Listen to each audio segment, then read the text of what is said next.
So I'm just going to take a guess and assume that probably most of you are going to be sharing in the same type of reaction to this as I did, where when I saw the title Joker director compares the Joker movie to The Dark Knight, you kind of go, what do you mean by that exactly? Because this actually happened fairly recently as well with the director for the Dark Phoenix movie, the X-Men movie that came out earlier just a few months ago. That was a complete train wreck in every sense of the word. And so you're kind of like, okay, how are you comparing it to The Dark Knight? You know, like The Dark Knight is one of, if not the best comic book movie of all time. And there's very, very few movies that even come close to touching The Dark Knight. So when someone compares their movie to The King, then it makes you kind of stop and proceed with caution. So let's go ahead and get into what the director actually has to say about the Joker movie and how he compares it to The Dark Knight. When Joker hits theaters this October, you can be sure that both fans and critics will be comparing Joaquin Phoenix's performance to the seminal turn given by the late, great Heath Ledger in The Dark Knight. I love how they just, skip right over, Jared Leto's Joker, which totally makes sense because that was a terrible, terrible version of Joker. It's interesting, then, that director Todd Phillips has jumped the gun and has already admitted that his movie has something in common with Christopher Nolan's acclaimed Batman flick. So the comparisons are already beginning. I kind of wondered, when we got to the point where they'd be comparing the two movies and stuff, and it looks like we are starting to get there right now. It's not the fact that both featured the clown prince of crime, though, but that they have similar themes and messages. As per Games Radar, Phillips explains that he wanted to make a movie that is not meant to be political, but is meant to be proactive. Okay, in this, he thinks Joker can be compared to The Dark Knight and its discussion of terrorism. Okay.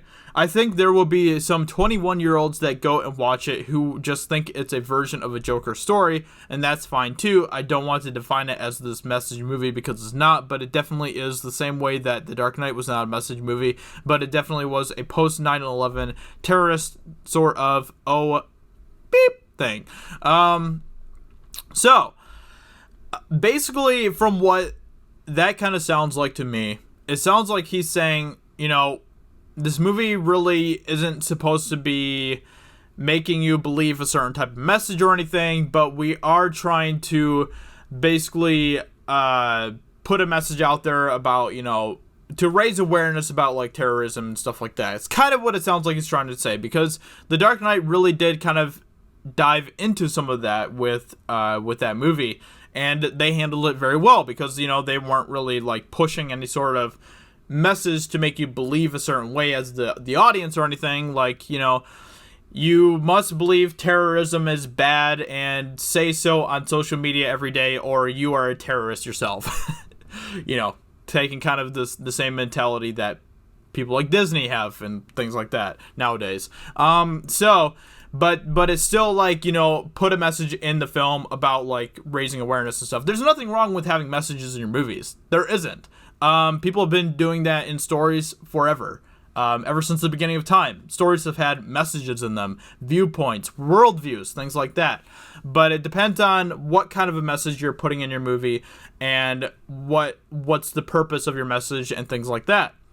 And most movies being made nowadays in Hollywood don't have anything to do with moral lessons or messages or anything like that, but have more to do with political messages. And even when it comes to political messages, they aren't handling that very well because, as we know, they're pushing mostly political messages such as identity politics and all of that type of stuff. And that isn't a message that needs to be put in a movie. That just isn't, okay? Like I've been saying before, I've said this before in some of my other videos on my personal channel as well as this channel, Hollywood is dead when it comes to morality. Morality is completely dead in Hollywood, and because of that, they don't focus on putting moral messages in their movies anymore, which is what they should be doing. Instead, they're focusing on putting political messages in their movies, and it just goes to show that politics has replaced morality within mainstream media, within Hollywood, and all that type of stuff. And that isn't good. That is not good, because that just continues to make people and Hollywood and all that type of stuff more morally bankrupt. And that isn't good for our country. It isn't good for our society. It isn't good for the world. So yeah, I guess that's pretty much it in this article here. Of course, this is the second time this year that a filmmaker has compared their superhero movie to The Dark Knight, and the first one was Dark Phoenix. No, fam. I'm sorry. No. It's really funny now after seeing Dark Phoenix and just seeing how absolutely horrible that movie was. It's actually just really funny now to hear somebody compare Dark Phoenix to The Dark Knight. Like, can you get any more opposite on the scale? Like, Dark Phoenix was just garbage. If you haven't seen it yet, please don't see it. Spare yourself, please.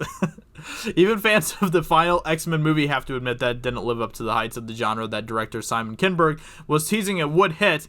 Were there fans of the final X-Men movie? Like, what? So I might not want to get too excited about Phillips' Joker comments just yet. That said, Joker has impressed fans and critics with its trailer so far, and early reports pointing to Phoenix giving a stellar performance and possibly being in with a chance of an Oscar nom. Yeah, everything I've been hearing about this movie, it sounds great. I am really excited for Joker. I really, really am. I think that this may be one of the best movies of the year. I think this movie has a really good chance of possibly even pulling some Oscar noms, which would be pretty awesome.